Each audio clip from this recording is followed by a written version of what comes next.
আল্লাহ তাআলা মানুষকে কেন প্রতিবন্ধী করে সৃষ্টি করেছেন তার উত্তর বিভিন্ন দৃষ্টিকোণ থেকে আজকে আলোচনা করব ইনশাআল্লাহ। একটি দৃষ্টিকোণ হলো এটি আল্লাহ তাআলার এক পরীক্ষা। তিনি মানুষকে বিভিন্নভাবে পরীক্ষা করে থাকেন এবং এই পরীক্ষায় আল্লাহ তাআলা দেখেন কে ধৈর্য ধরে এবং কে আল্লাহ তাআলার উপর বিশ্বাস রাখে।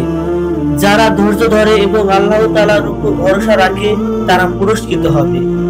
অন্য একটি দৃষ্টিকোণ হলো প্রতিবন্ধকতা একটি সুযোগ। এটি মানুষকে তাদের দুর্বলতা উপলব্ধি করতে শেখায় এবং অন্যদের সাহায্য করতে শেখায়।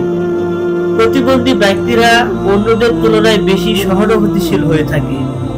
তারা তাদের অভিজ্ঞতা থেকে অন্যদেরকে সাহায্য করতে পারে, যা তাদের জীবনকে অর্থবহ করে তোলে।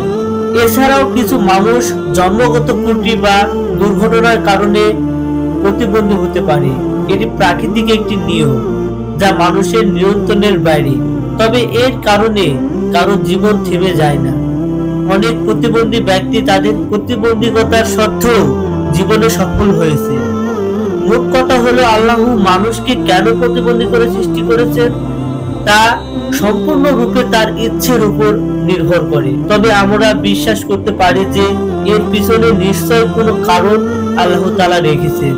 আমাদের উচিত ধৈর্য ধরে আল্লাহর উপর ভরসা রাখা এবং প্রতিবন্ধী ব্যক্তিদের প্রতি সহানুভূতিশীল হওয়া।